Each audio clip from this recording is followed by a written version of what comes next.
Okay, so we will start our webinar now. Good morning, good afternoon, everyone. Thank you for joining us for our webinar. So my name is Susie Xueqingzhen. I'm the Assistant Director of the Asia Forest Research Center at the University of British Columbia. So it is my great honor to host the webinar today. As it is like our first webinar.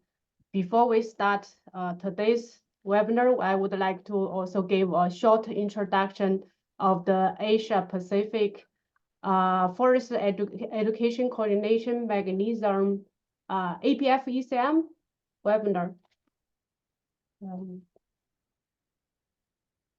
So the aim of this webinar is to engage the AP-FECM steer committee and the members in advancing in the innovation in forest education in the AP region, and also keep our communication regularly. But this is also open to up public. So if you are not AP-FECM members, you can also join our webinar. It will be organized by the AP-FECM steering committee on a rotational basis. So the webinar time is the first Wednesday of each month. It also can be adjusted to another day if necessary, so based on the situation. And we have the webinar once per month. Generally, it's 1 hour, 45 minutes presentation, and a quarter for the question and answering.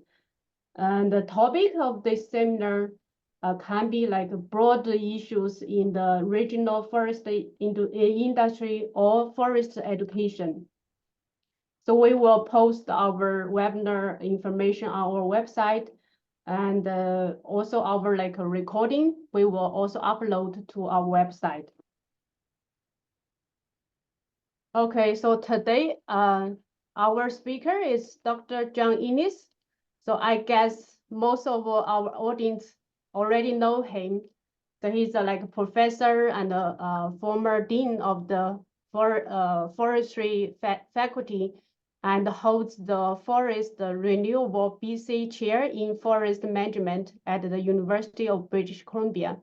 So he's a elected chair of the Asia Pacific Forestry Education Coordination Mechanism, AP-FECM. He leads the Sustainable Forest Management Laboratory at UBC Forestry.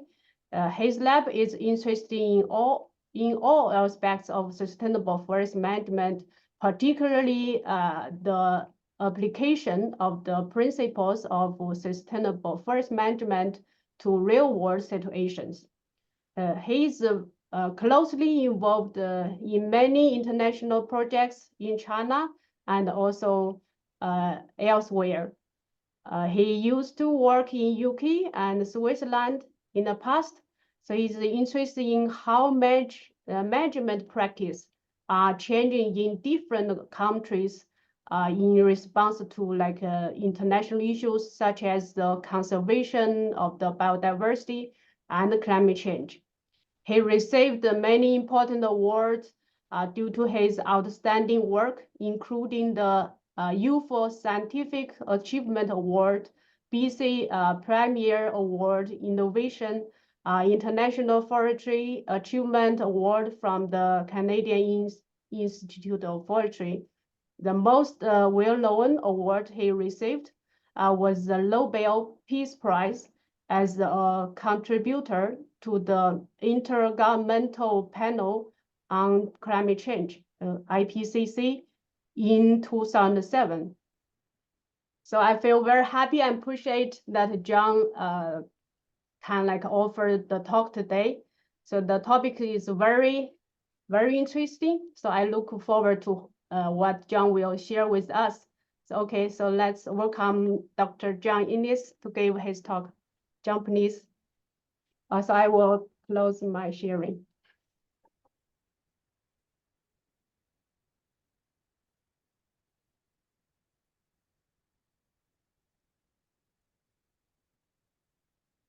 Okay, can you see the screen all right? Yes. Good. Well, thank you, everyone, and thank you for joining this call. I'm going to start off by saying, apologizing that if you've been listening to some of my talks over the last couple of years, you may have heard some elements of this presentation.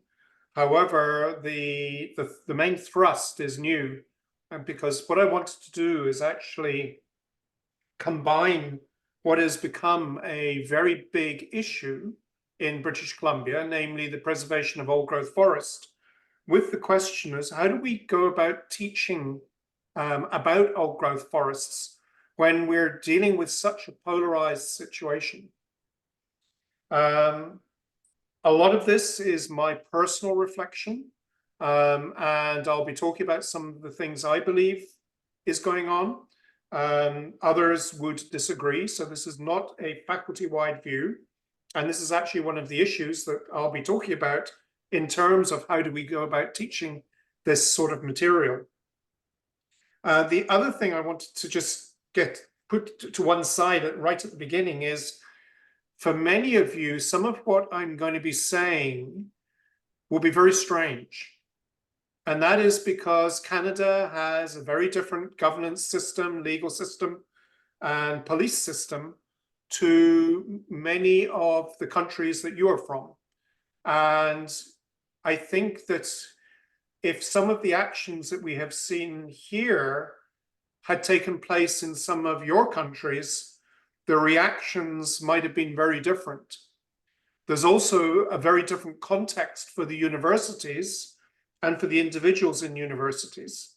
And so the way I have reacted is in British Columbia is not necessarily the way I would react if I was at a university in a country in Asia, anywhere, because the reactions of the government, the reactions of the police might be rather different. So that hopefully will actually whet your appetite a little bit for what I'm going to be talking about. So I'm going to start off with a problem statement and a couple of questions. The first is that if you're in a Faculty of Forestry, normally you're teaching about forestry. In fact, I don't know any Faculty of Forestry that doesn't teach programs about forestry. But what it teaches tends to differ.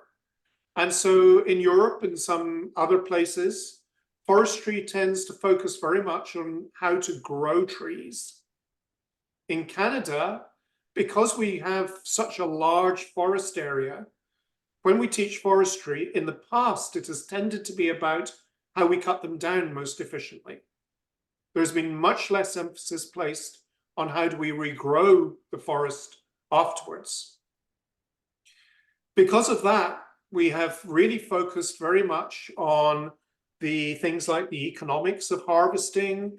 We've looked at supply chains. We've looked at a whole range of different aspects of forestry. And the big question is, where does the preservation and conservation of forests fit into all of this? Even 15 years ago, the word constraint was used in association with biodiversity. Biodiversity was seen as a constraint on timber production. That, I believe, has changed dramatically. We now see timber production as a potential issue for the maintenance of biodiversity. And then secondly, I want to sort of really pose the question, how are forests that are both of conservation value standing and of economic value felled best dealt with? Particularly within this context that I've just said, that forestry has tended to be very much about how do we cut down trees most efficiently. If we look at old growth in British Columbia, we have a sector, a forest sector, that still relies on harvesting old growth forests. It's one of the few in the world that does. The importance varies regionally, but really it's on the coast where it is most important. And it's also on the coast where we get the largest and most magnificent old growth stands. We're dealing with a province where most of the land is owned by the Crown, in other words, the provincial government.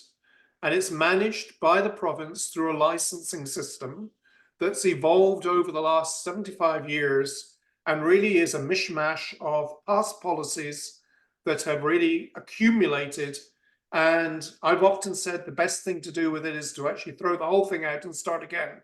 But they can't do that legally because of all the potential legal ramifications there might be.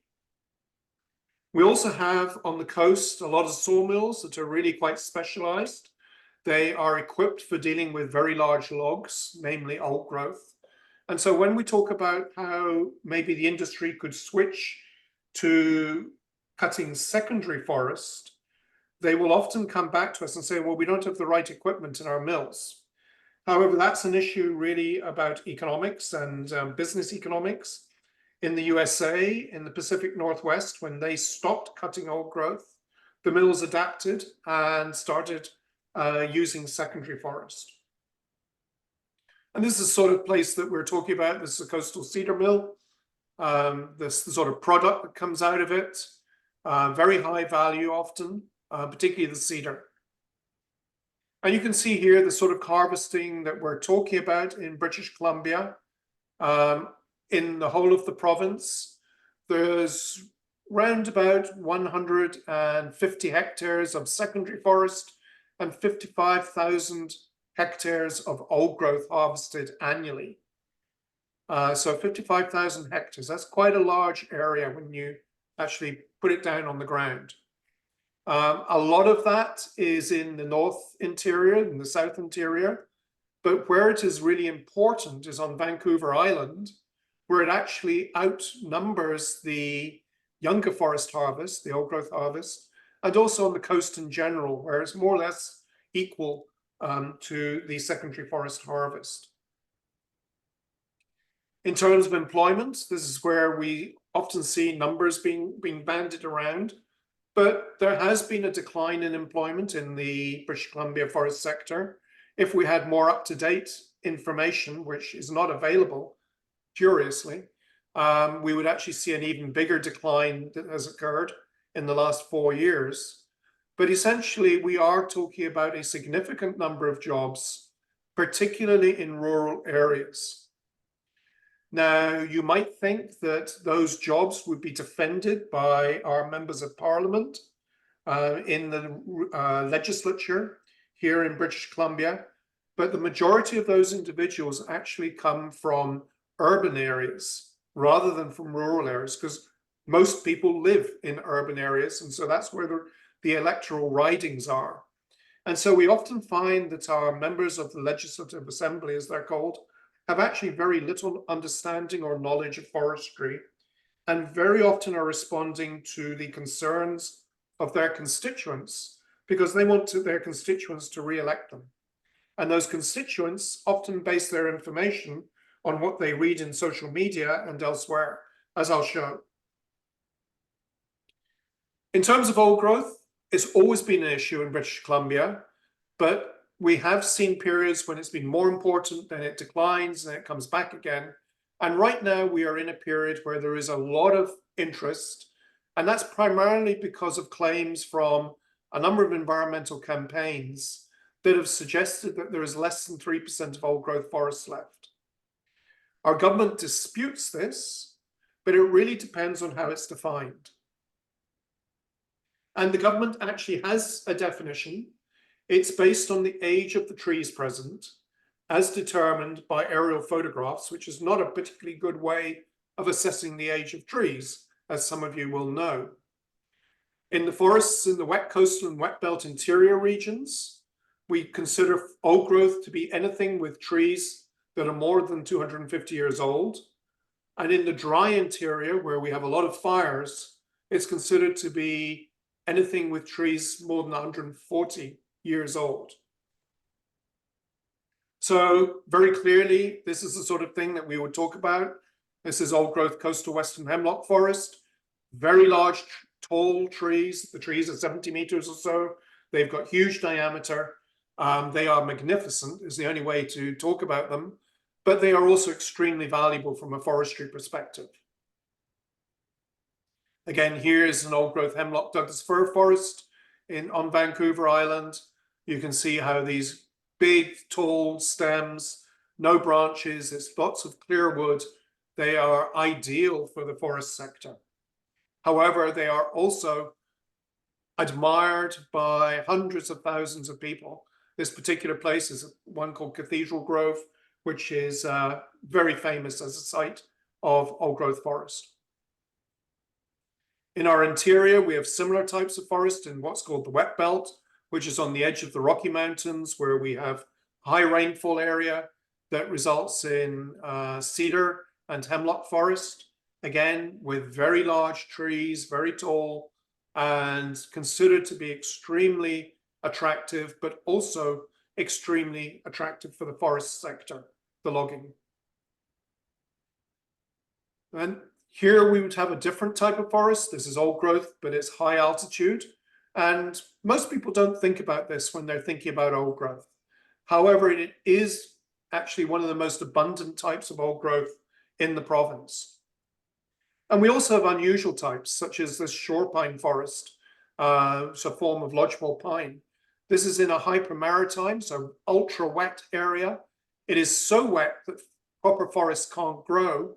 And the trees that do grow in here are all 300 or 400 years old. So they do meet the definition of old growth forests, but it's not what the majority of urban people or our students would think of as a forest. If we go elsewhere, we find old growth is defined often by the ecological structures and processes that are present rather than by the age of the trees. People look for large trees, snags, stumps, logs, canopy gaps. And what we find is that when we're trying to teach students about this, they often have a very clear idea of what old growth should look like, which they've derived from social media and other places. And we have to try and explain that it's actually a whole range of different types of forest. I could actually use the American example and say, well, there's an old growth definition for every single forest type. But that would be even more confusing, I think, for some of our students. This just gives an example of that. When in most parts of the world, I would say that there are ecological features that define old growth rather than simply going out and saying, well, what's the age of the trees? So really, one of the questions that we face from a pedagogical viewpoint is how do we explain the differences between the definitions used in British Columbia and the definitions used elsewhere? Why does BC insist on using its definition rather than using one of the ones that have been developed elsewhere? And that's actually quite difficult to answer because it's not written down anywhere. The answer is actually fairly prosaic. It was a group of Ministry of Forests officials and ecologists who sat down and said, well, we need to map old growth, so how do we define it? And they came up with that definition. And that's the answer. When we look at its conservation, we always assumed in British Columbia that the forests were inexhaustible, at least the people who were here before me.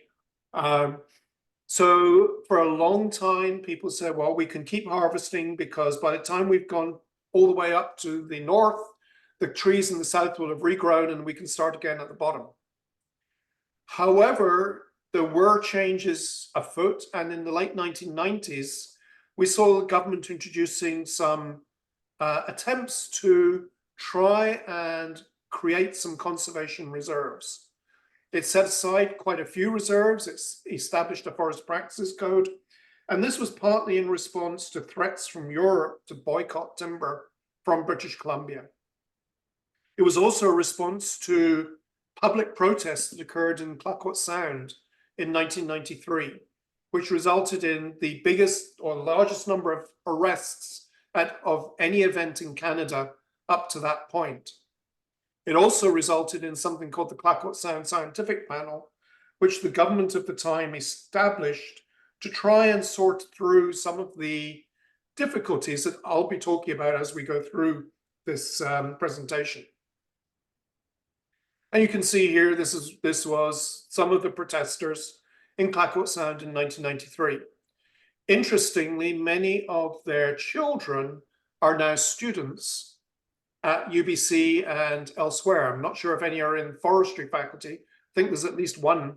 But we're dealing with a student body that has grown up in a time when public protest and public arrests for protesting were actually almost de rigueur for some elements of society. So although they were arrested, they were released very quickly. They didn't spend years in prison or anything like that. And they often, people will say, well, I was there, I was arrested. And people are proud of that because they helped stop a logging operation.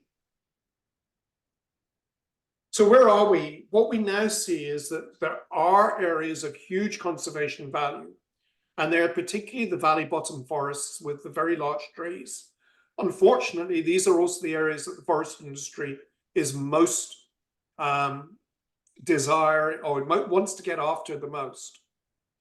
We've also got some legislation that's difficult because we have overlapping jurisdictions between the province and the federal government. And increasingly now we're getting international commitments like the preserving 30% of the land by 2030.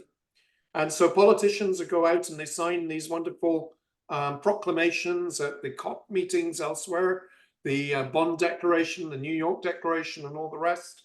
And then they come back and they say to the provinces, implement it, which is actually a lot more difficult than you might think.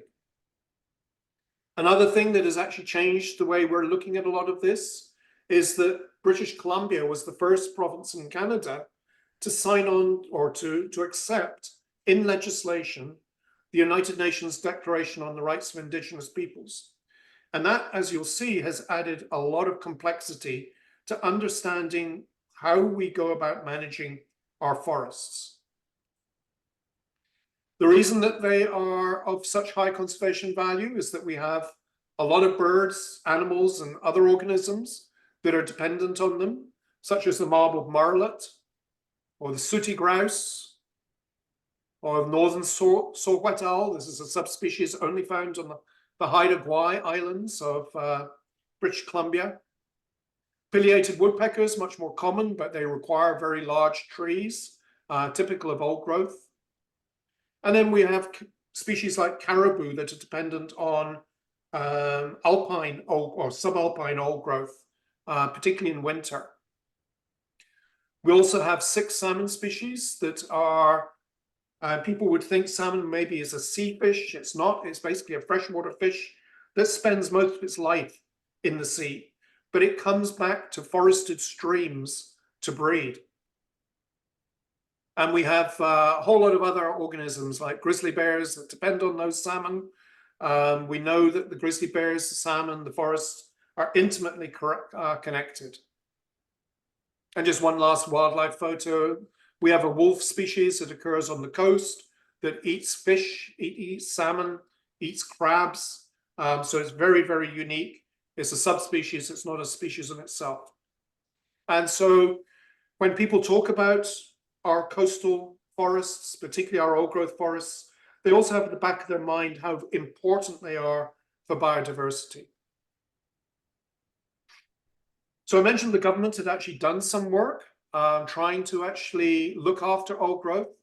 And if you go back in history, back to May 1992, we find a report issued by the government that says in parts of the province, opportunities to reserve representative samples of old growth are dwindling rapidly. These pressures are leading to increased instances of conflict among supporters of competing land uses. Now, curiously, that was actually published in May 1992. We're now in January 2024, and almost nothing has changed in that period. When we talk to students about this, we realize that actually they had no idea. They had no idea that there has been efforts being made to conserve old growth for 40 years. They had no idea about the history here. And that's because forest history is not actually in our program. And it's not actually a requirement of being a professional forester anywhere in Canada. There is no pressure to actually look at the history of the evolution of policy over time. The government at that time actually had some old growth management areas. This was the way they thought they would conserve biodiversity. The old growth management areas were quite complex, and this was a real problem when it comes to explaining to students. And I'm guessing if I were to say this to you, you'd be raising your eyebrows a little, because our old growth management areas can be legal or non-legal, and they can be spatially defined or non-spatial. And so what we mean here is that you can have a map and you can draw a line on that map and legally protect it, or you can draw a line on that map and say, well, we're not going to legally protect it. We're just going to say we'll do our best to preserve it. However, you can also say we have a region, we have maybe a large timber license, and we're going to devote 5% of that to old growth. You don't have to show on the map where that is, and if it blows down, you can replace it with another area, and if you cut it down, you can replace it with another area, as long as you have that 5%.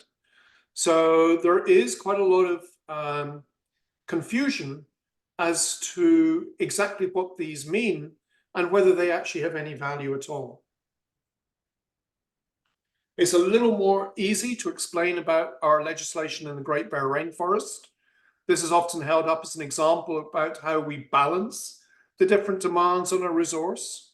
It covers a relatively big area, 6.4 million hectares of the central and north coasts. It's only about 7% of the province, but that's an area that is 50% larger than the whole of Switzerland. 1.6 million of that, of the 1.8 million hectares of old growth, is protected legally. So it's the Great Bear Rainforest Forest Management Act that protects it. And 85% of the land base was removed from development. There's 15% that has been allocated to sustainable logging, done through ecosystem-based management. This is the sort of area we're talking about.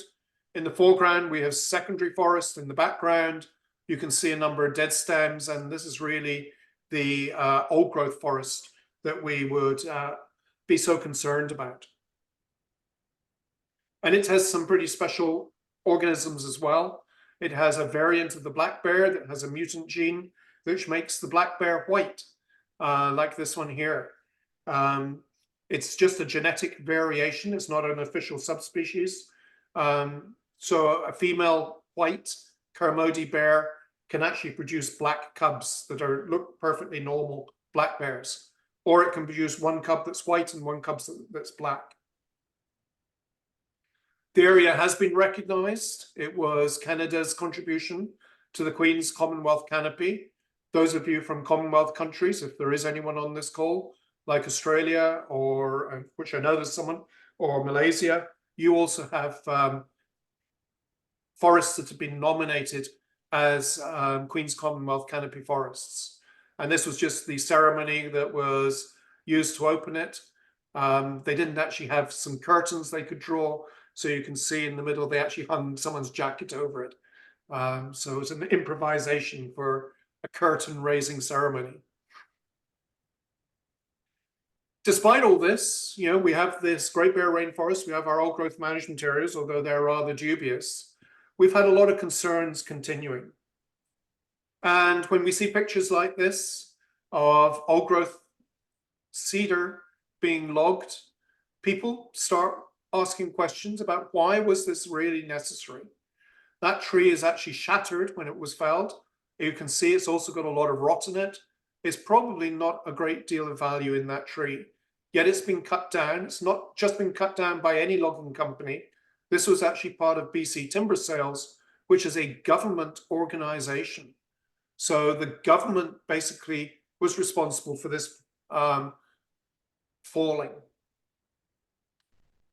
And we have organizations like Ancient Forest Alliance that have been publishing pictures like this. These two pictures show the same tree before and after logging. And this is the sort of imagery that is getting to our urban populations. And it is why a lot of people are thinking, well, you know, we've got a real problem here that needs to be solved. And I think, yes, there is a real problem that has to be solved. So we end up with demonstrations occurring. We have 20,000 people signing a letter. It was just a form letter that you could go onto the internet, you get it, you press a button, it would add a signature and be sent off.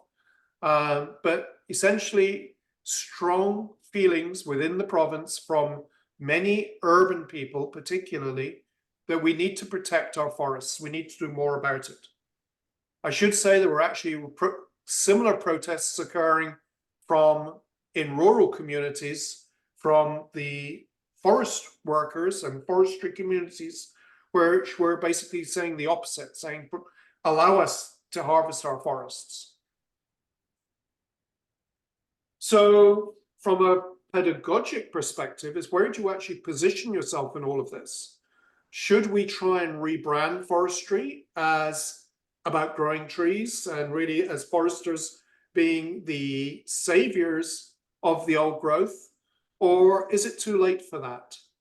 Should we maybe be arguing that we need to manage our forests better? We need to show how we can manage our forests. We need to show that we can maintain all this wildlife, but at the same time, also maintain the communities. Or should we just walk away entirely and just say, we're not going to deal with this? And I think there are some countries that have been through this debate and some universities that have been through this debate. Australia springs to mind. So again, more imagery. We've got here a tree, and the industry basically said, okay, we will leave any big trees we find. Well, they left this one. It's a 70-meter tall Douglas fir.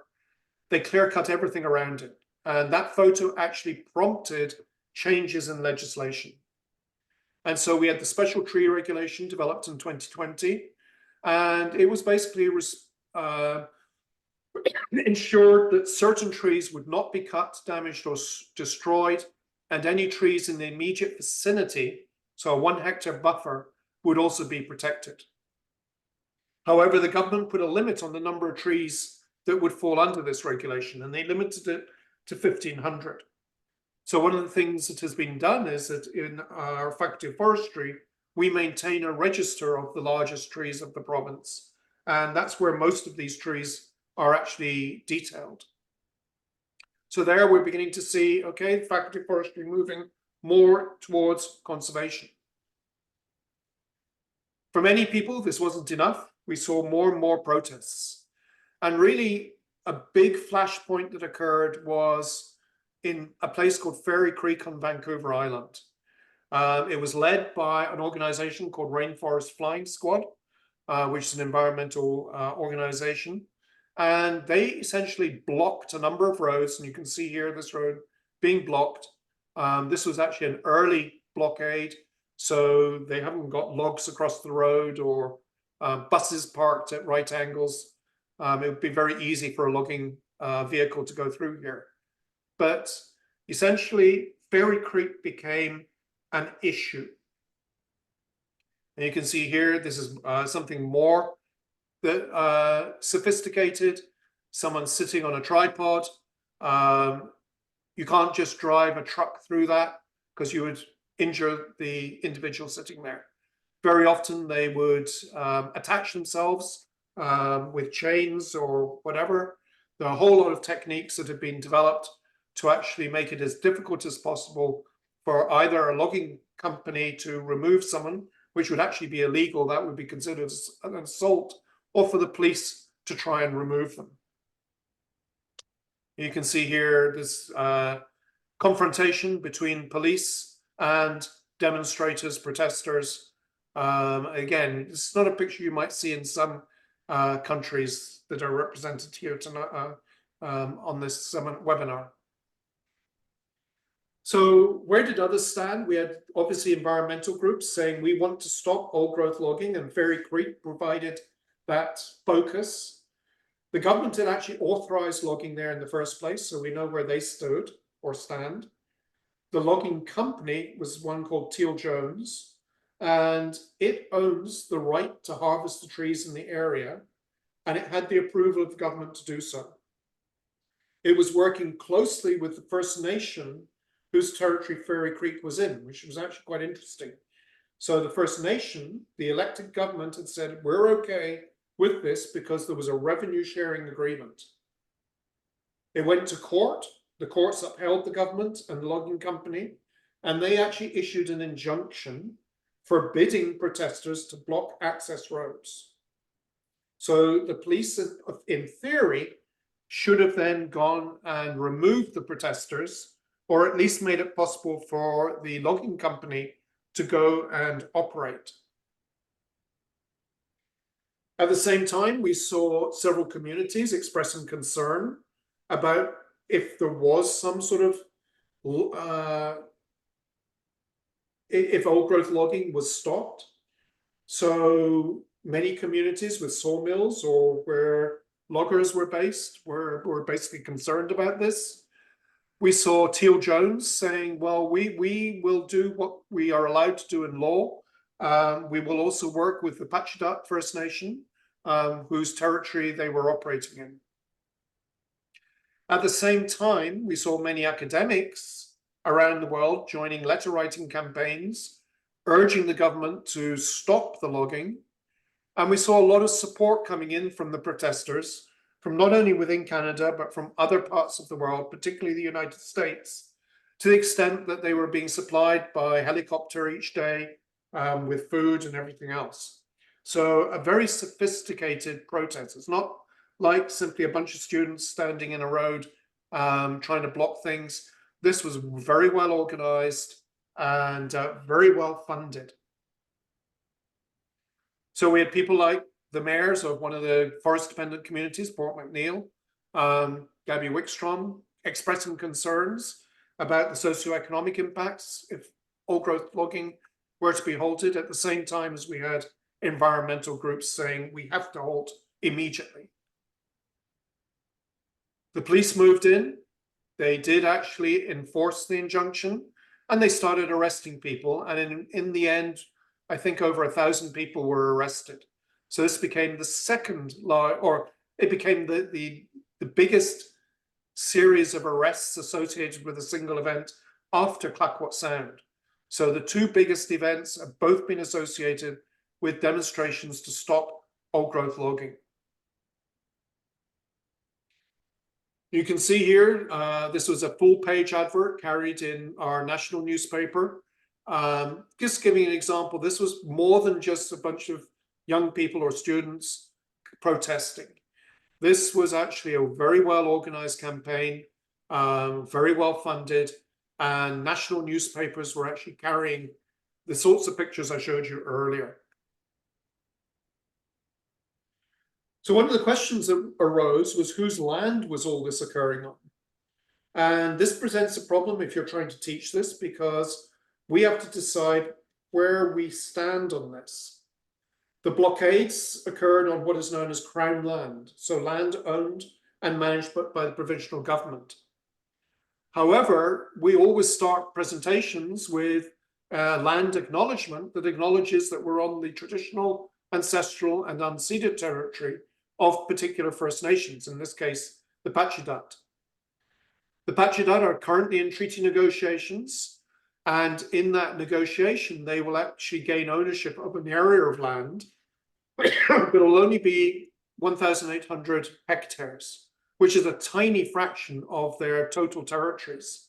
I've given the actual details there of the territories, but I think what the key thing is, it's an area of coast extending 42 kilometers inland. So just by doing a couple of simple math, we're dealing with maybe 1% of their traditional territory being owned. But the question here is, do they have a right to request people to do particular things in their traditional territory? And as we move more towards reconciliation with Indigenous peoples, there's an increasing feeling is, yes, we do have an obligation there. You can see here one of the problems in teaching this is that the Patchadut can be written in English, It is preferably written in phonetic language, and you can see there on the top the way it is written. But I don't speak phonetic language, and most students don't speak it. And that actually presents a problem if you're trying to describe a lot of this work. The Pachidut has a hereditary chief, Frank Quisto Jones. He requested that protesters leave several times. The neighboring First Nations, the Dididat and Wayat, also recognized or requested that anyone interfering with forestry operations leave.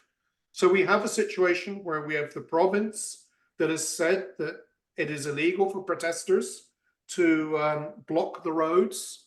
We have the First Nations, the Indigenous peoples who live there, asking them to leave, and they're still there. It's just the Chief Jeff Jones of the Pachidut. He is the elected chief. There was dissent within the nation, and they had an elder called Bill Jones, who was very supportive of the protesters. He did not recognize Frank Jones as the hereditary chief, and instead supported a young teenager called Victor Peter. That individual is still not recognized by the Pachidut First Nation as the chief. They still recognize Frank Quisto Jones as their hereditary chief. And so what was interesting was that this elder, Bill Jones, a member of the Pachidut, was basically taken by the environmental groups and used by them to say that they were supported by Indigenous peoples.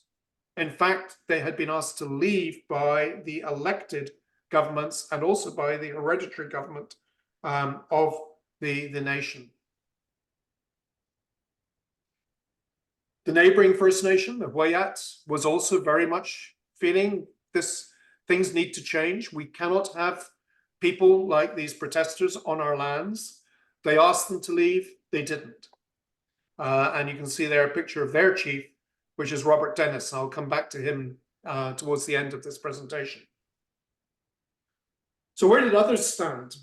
We had mixed views in urban populations. Generally, there was very few surveys done, and we haven't done research to actually work out if there were certain segments of society that were more in favor or less in favor. My gut feeling tells me that the younger elements, and would include most of our student body, would be against the logging, whereas some of the older people would probably be more likely to be pro-logging and certainly pro-police action if that was a court-mandated action. However, there was a lot of misinformation floating around about the extent of old growth. And what we saw was actually some environmental groups basically not joining in or endorsing the blockades.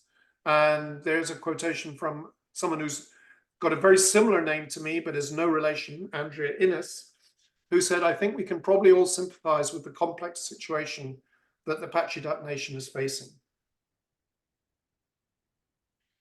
So where would we stand as educators in all of this? Do we join in with the young people? Or do we simply report the facts as we see them? Or what? We're supposed to be, or in my view, we're supposed to be impartial, recording the facts and providing neutral commentary to our students when we teach them. But what we have seen in the last 20 years, I would say, is that there has been a rapid growth in academic activism. And that activism in many people's minds is fully justified because we've seen the failure of most multilateral processes. So, for example, with climate crisis, what do we do there? Do we just accept that we're now 2022 had the highest emissions and the highest temperatures on record, despite all the COP meetings that have been held and all the agreements and the Kyoto Protocol and the convention? Or do we go out and we actually start taking direct action, like blocking pipeline attempts? What about global sustainability, deforestation?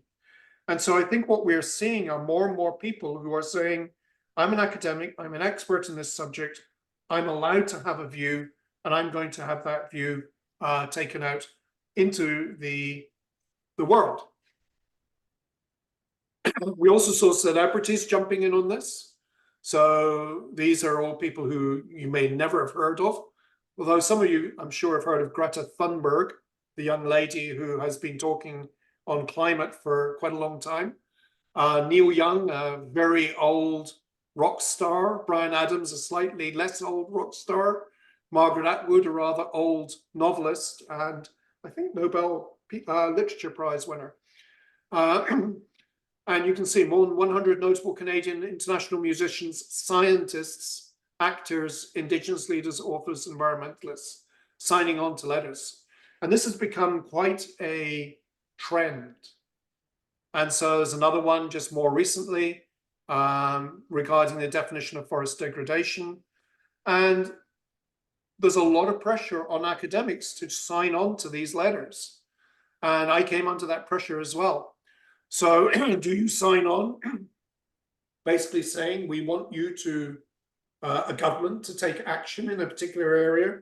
Or do you simply take a neutral stand and say, that's what some people are saying, this is what other people are saying, and try and steer that balance? From my perspective, at the time all this happening, I was still dean. I was responsible for teaching forest management practices, and we were dealing with a particularly complex situation. We had letters arriving from both sides criticizing the faculty. Some people were saying that I should be supportive of the protestors, and that's what I should be telling our students, the protesters who were breaking the law. And I was being criticized for not coming out in favor of the police and the logging companies who were trying to uphold the law.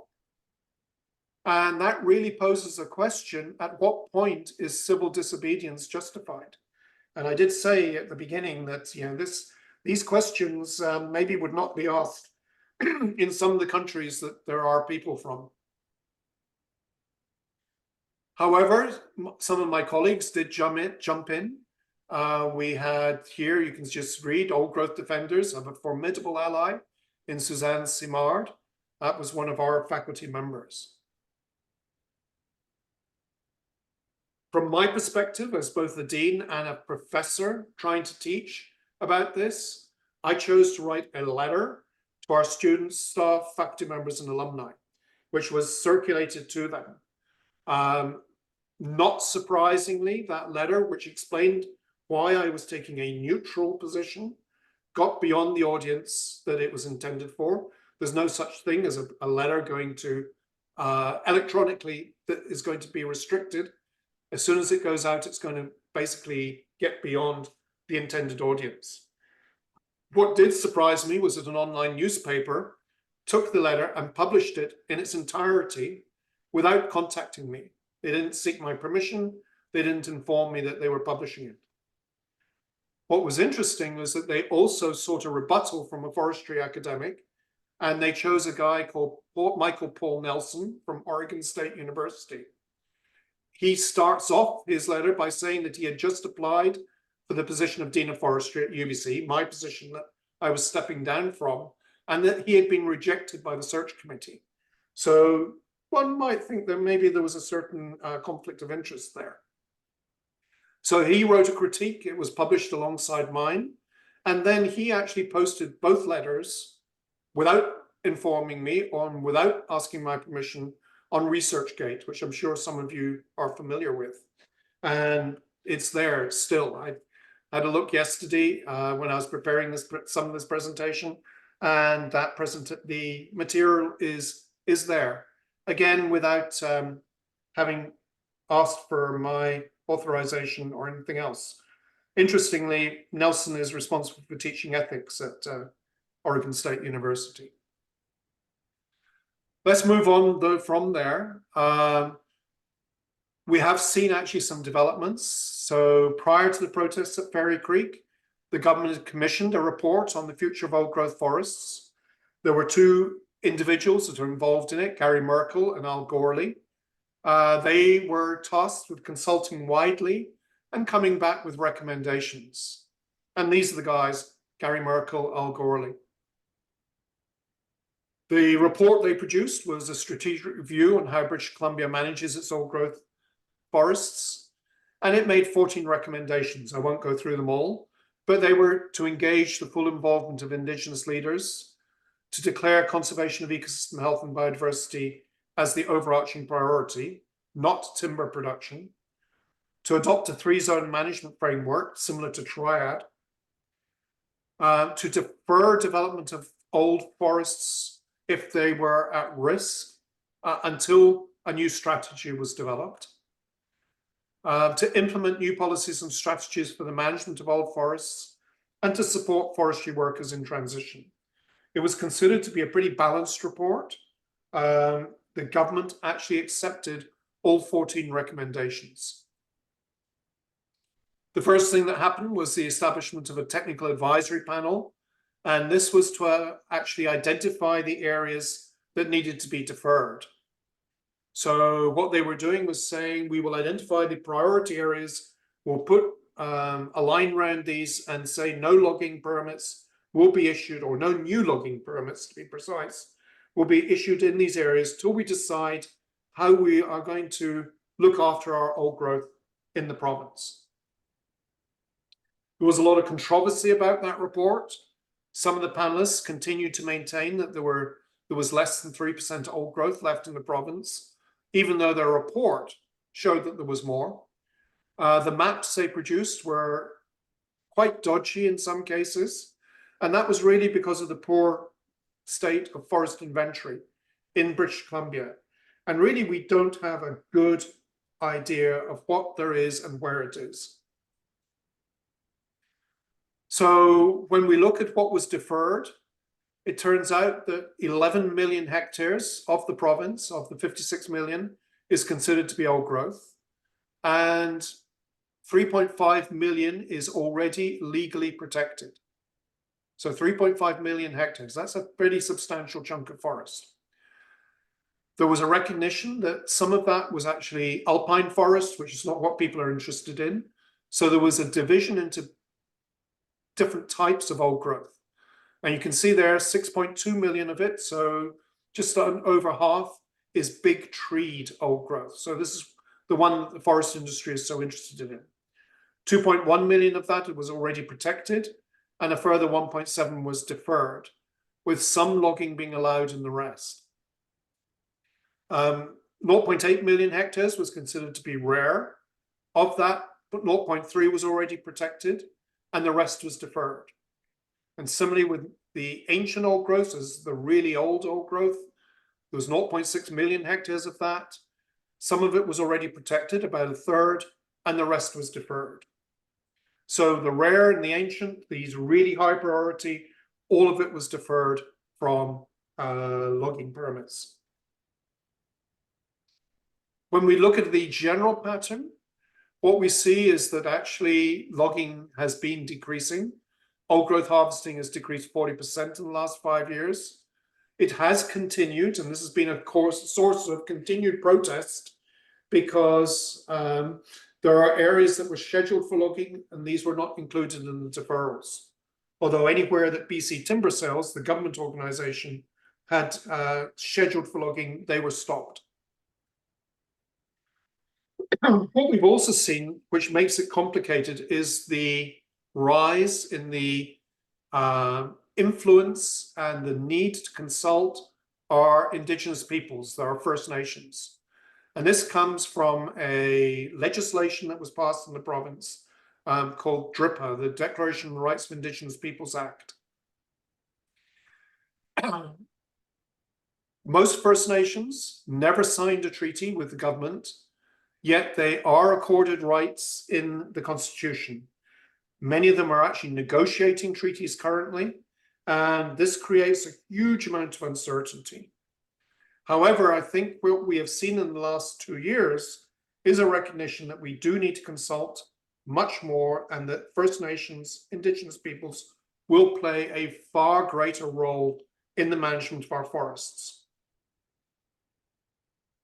So at the time of the initial deferrals, there was an announcement that they would set aside 196,000 hectares, and then a further 2,000 hectares in the Pachidat, Ditidat, and Wayat First Nations territory. And this was really just the start. because very shortly after it became apparent that there would be around about 2.5 million hectares deferred. The industry, Kofi is their representative, the Council of Forest Industries, immediately came out and said, well, this is going to cause job losses. We're expecting to see mills closed down. We're going to see value-added manufacturing facilities closed. We'll see family supporting jobs lost. We'll see lost revenues to the government. So basically saying this is going to cause huge economic problems, which is their job. They were basically, Susan Yurkovich, who was the president at that time, basically saying you're taking the bread away from the tables of these forest-dependent communities. The protests continued. They changed. They actually started gluing themselves to bridges, causing major traffic disruptions. That quickly resulted in injunctions, and people, I think, realized that, or the protesters realized that they were actually not doing themselves any favors. They were certainly drawing attention to the issue, but they weren't getting the sympathy of commuters who were trying to get to work, or people trying to get to hospitals or catch flights, having been completely backed up during rush hour. So those deferrals continued. Government announced in consultation that they would, there was 1.7 million hectares of old growth deferrals. 75 of the 204 First Nations in the province had agreed. There were only 7 that were opposed.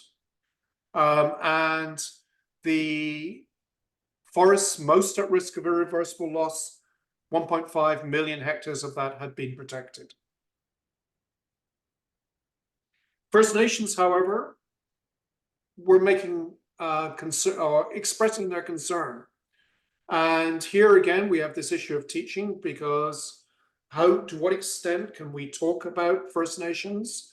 To what extent can we try and analyze where they are, what they're thinking? And when we do, we often get told, well, you shouldn't be doing this. This is our role. What we do see is increasingly First Nations establishing their own forestry companies because they were unhappy with the finance that they were getting. The Wayat is a good example, and I'll just run through this quite quickly because I know time's running out, although we started late.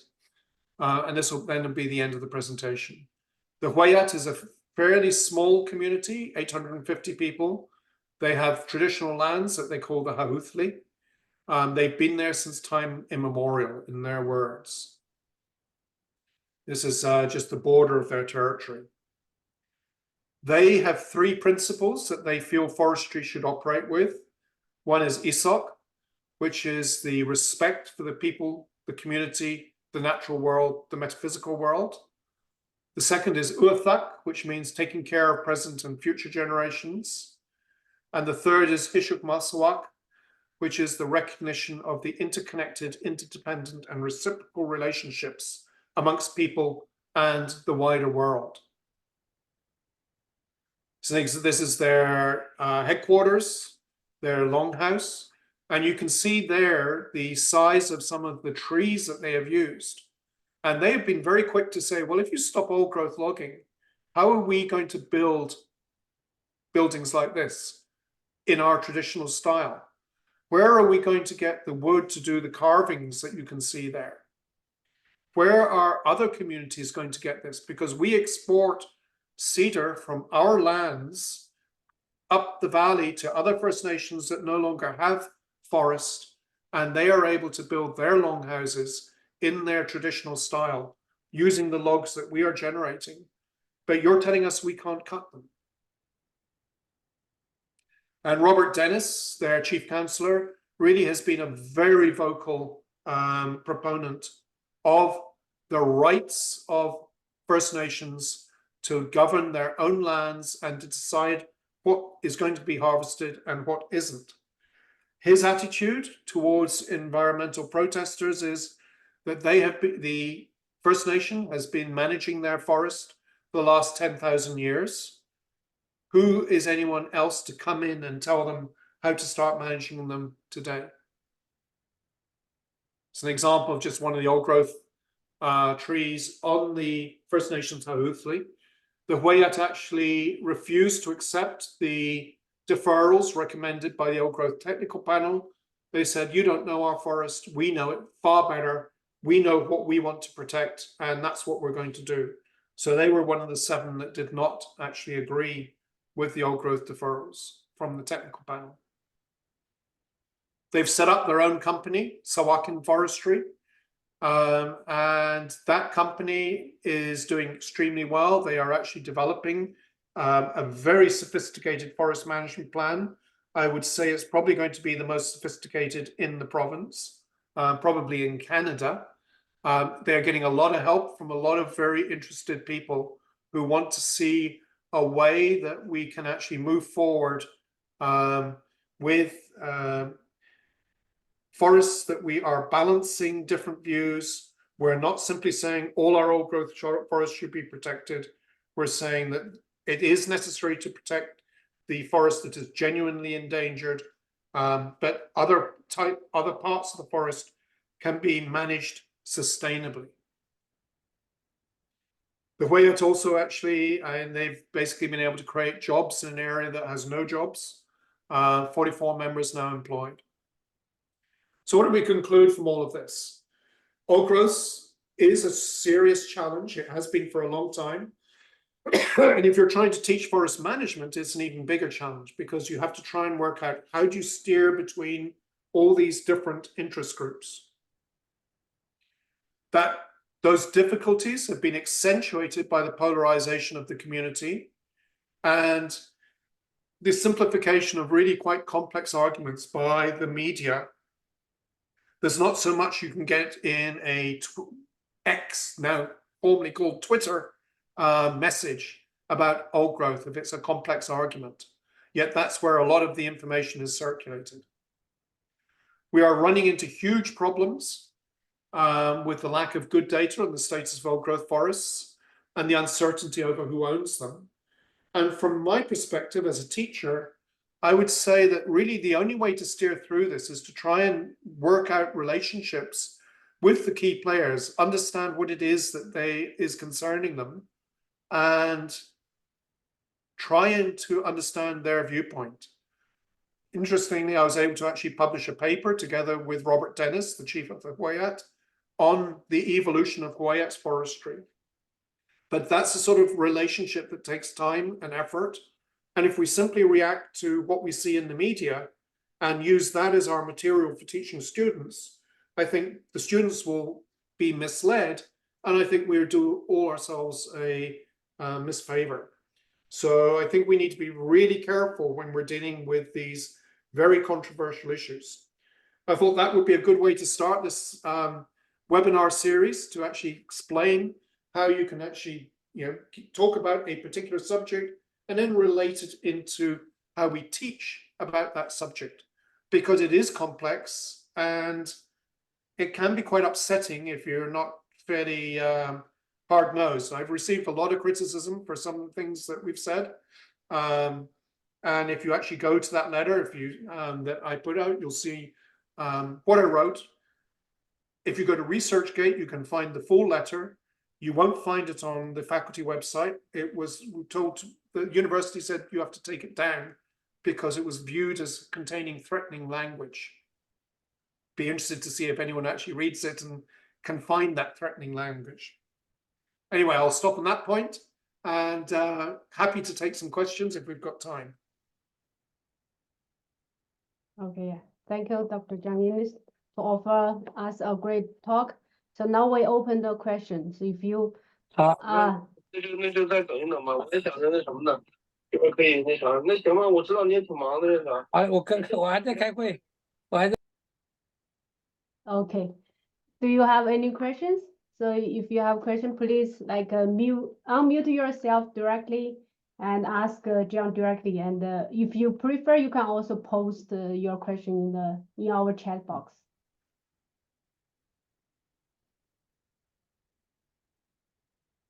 Maybe I can start with one question from my side. Yeah.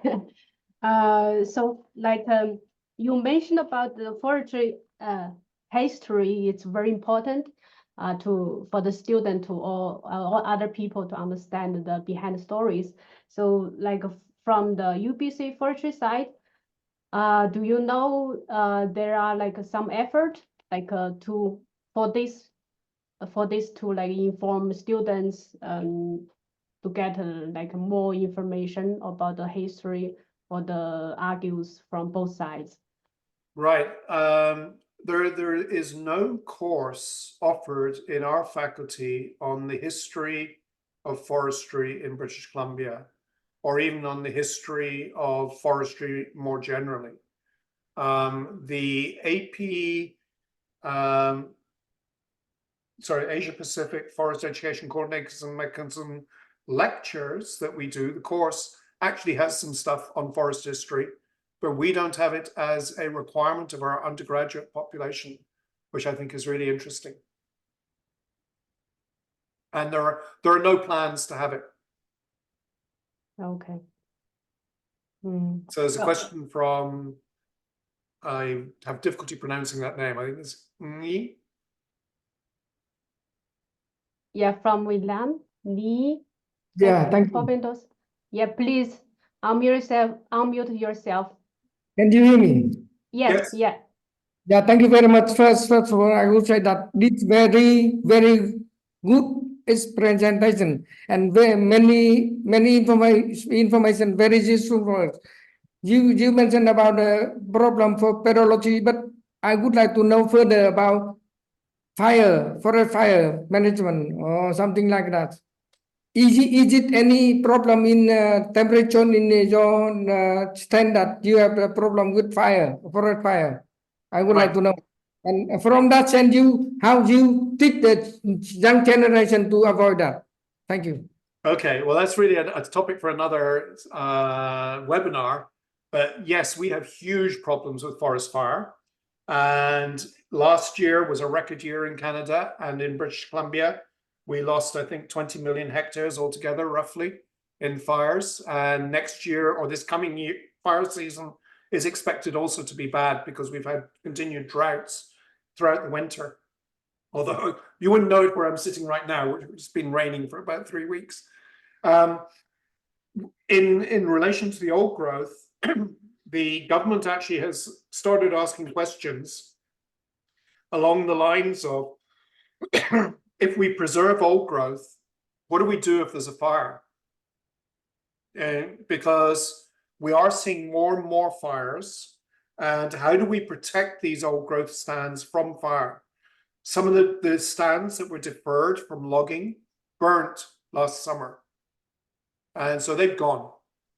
And so we do have this issue of how we protect those stands, and a lot of thought is now going into how do we make fire resilient landscapes where we can ensure that the pockets of old growth are actually maintained and safe from fires spreading through the secondary forest and the landscape.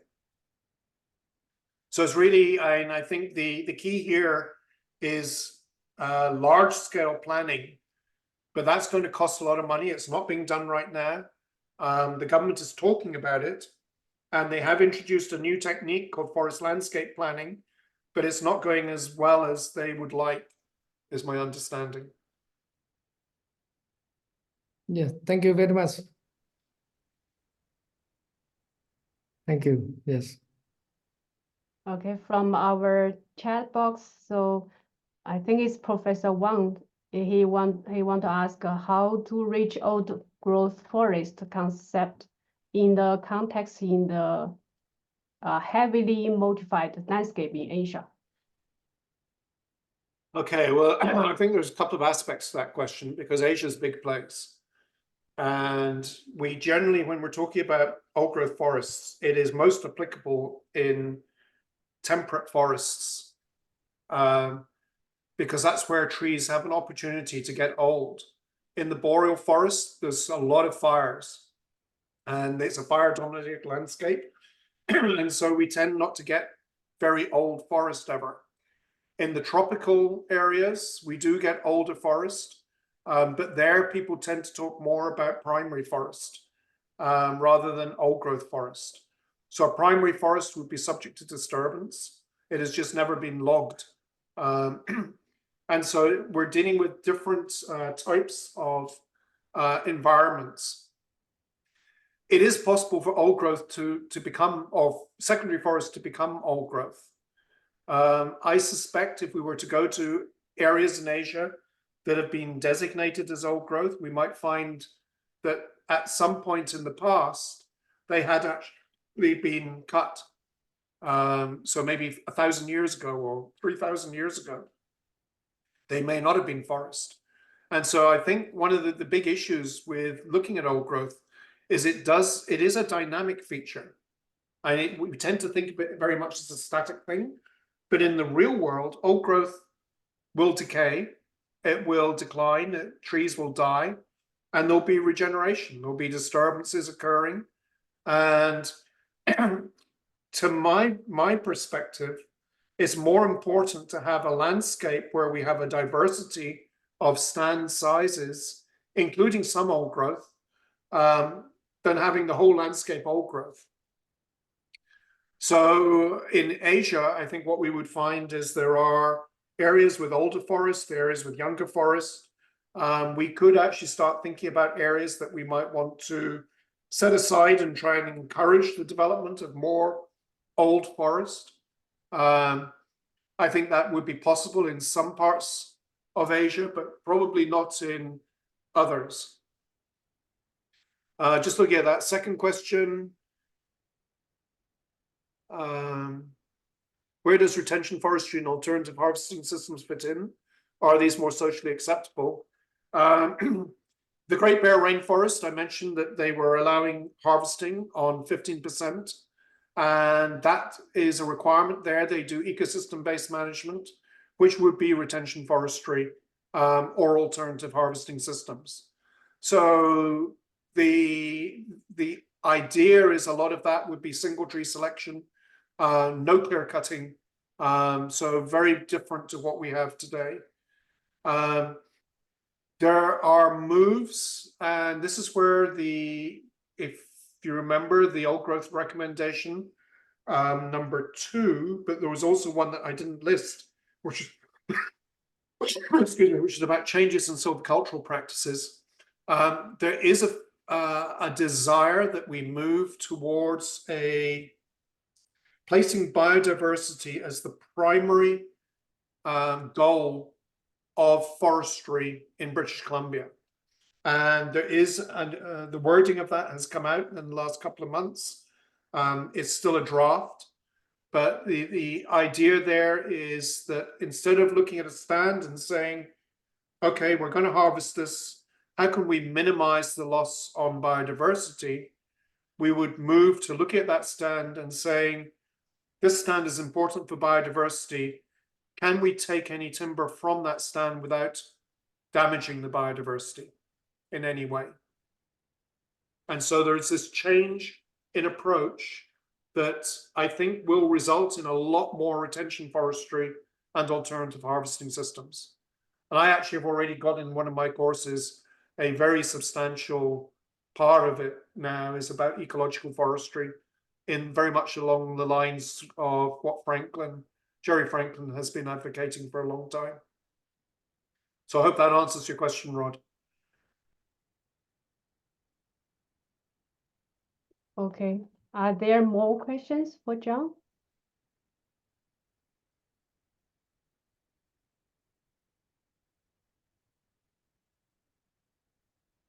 Okay, if not, I think we would thank Dr. Innes again for his interesting talk, and it's really bring us a lot of thoughtful ideas. So thank you everybody for your attention, and we will have our next seminar on February 7th, given by Dr. Mohammed Amin from Chittagong University from Bangladesh. So we will launch more information later. I hope we can see you again. Okay, thank you, John, again. Thank you, everybody, to take part in today's webinar. So I hope everyone enjoying the talk. Thank you. See you next time. Thank you, everyone, and I look forward to you all giving similar presentations in the future. Okay, thank you.